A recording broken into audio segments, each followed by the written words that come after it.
students, welcome all of you to our YouTube channel. Hope all are watching Victor's channel. It is really informative. In addition to the session going on in Victor's channel, we are discussing some topics in detail. In the previous class, we learned the magnetic effect of electricity. So, using electricity, we can produce magnetism. In this chapter, I am discussing with the third chapter, electromagnetic induction. In this chapter, electricity, magnetic, both are there. So, electricity from magnetism. Okay, it was 18th century Michael Faraday who conducted many experiments on this, and we are doing one of his experiments. So, the material required for producing electricity are: first one, magnet; second one, solenoid; and third one, galvanometer.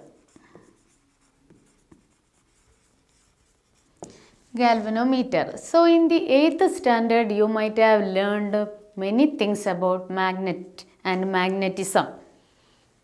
Okay, so a magnet has two poles, that are north pole and south pole. Here the white marked one is the north pole.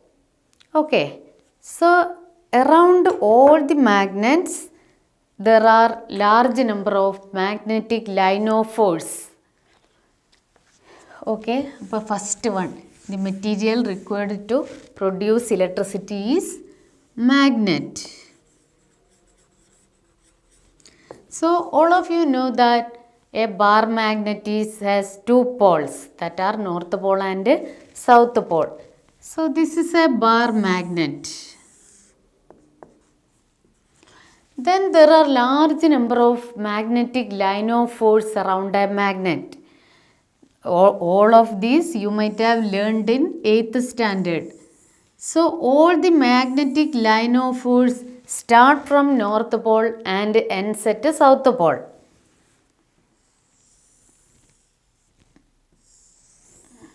Start from north pole and ends at south pole.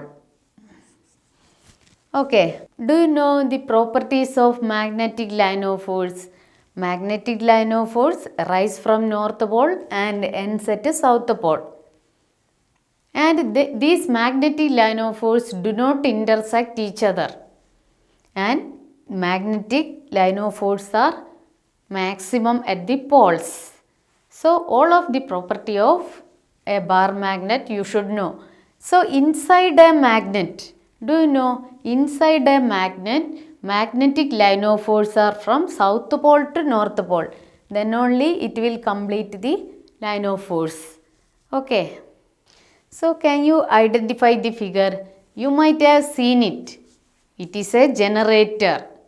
Do you know for what purpose a generator is used? A generator is used to produce electricity. Have you ever thought of how this magnetism is converted to electricity? So we are discussing how to produce electricity in small scale and in large scale. So here we are doing an experiment. So to produce electricity, some materials are required. One thing you know, that is magnet. There should be a magnet. And then next one is a solenoid. A solenoid is an insulated copper wire wound over a soft iron core in the form of a helix.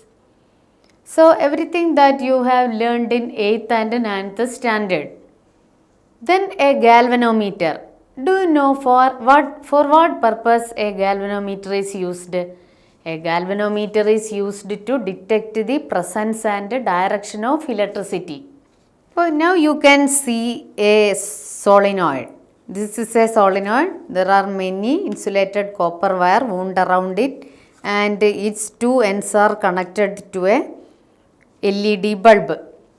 So I am going to move this bar magnet inside a coil. See what happens. So this is North Pole, all of you know. So I am introducing bar magnet into the coil. At that time this LED glows. Now there is no glowing in the LED and I am taking out the bar magnet. At that time you can see this LED glows. So by using a magnet, a solenoid and a galvanometer. Galvanometer is used to detect the presence. Here we are not using galvanometer. Here the LED bulbs are there. So by using three entirely different things we can produce electricity. So we have done experiment using bar magnet, coil of wire and LED. So how this electricity is produced in a coil? Because there are large number of magnetic line of force surrounding a bar magnet. So when we are moving inside the coil, the magnetic line of force were cut. So we can, there are two ways to produce electricity. Either magnet is stationary or coil is stationary. So in both case we can produce electricity. So in the video the magnet is inside the coil stationary. At that time you can see no deflection in the galvanometer. Now we are introducing the north pole into the solenoid.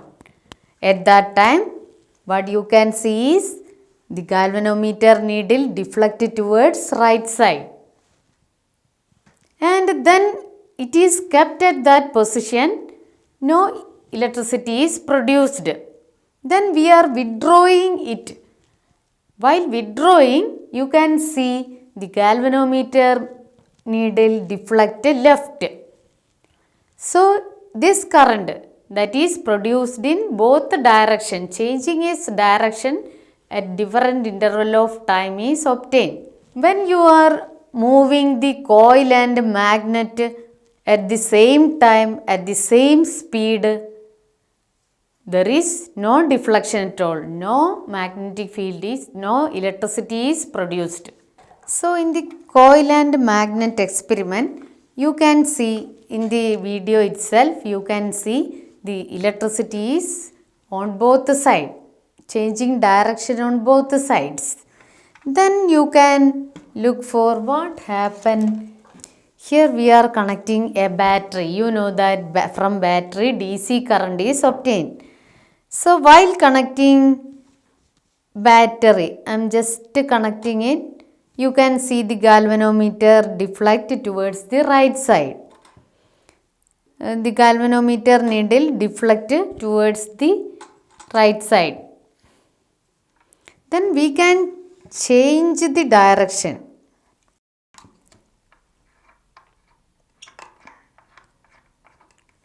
Here we are reversing the pole of the battery. At that time, see what happens.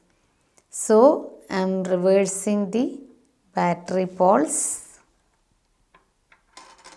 So now you can see the galvanometer needle deflect to the left side. So here is the battery, it is connected to a galvanometer. So you know that from battery DC current is obtained. While DC current is used, the galvanometer needle deflect only to one side. Whereas when the poles are changed, that will goes to other direction. At a time we are not getting deflection at both sides.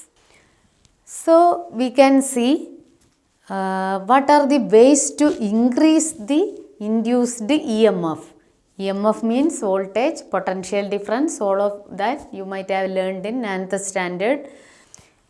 Okay, have a look at the screen. Then now we are looking for what are the ways to increase this EMF produced. EMF means EMF, voltage, potential difference, all are same, or induced current.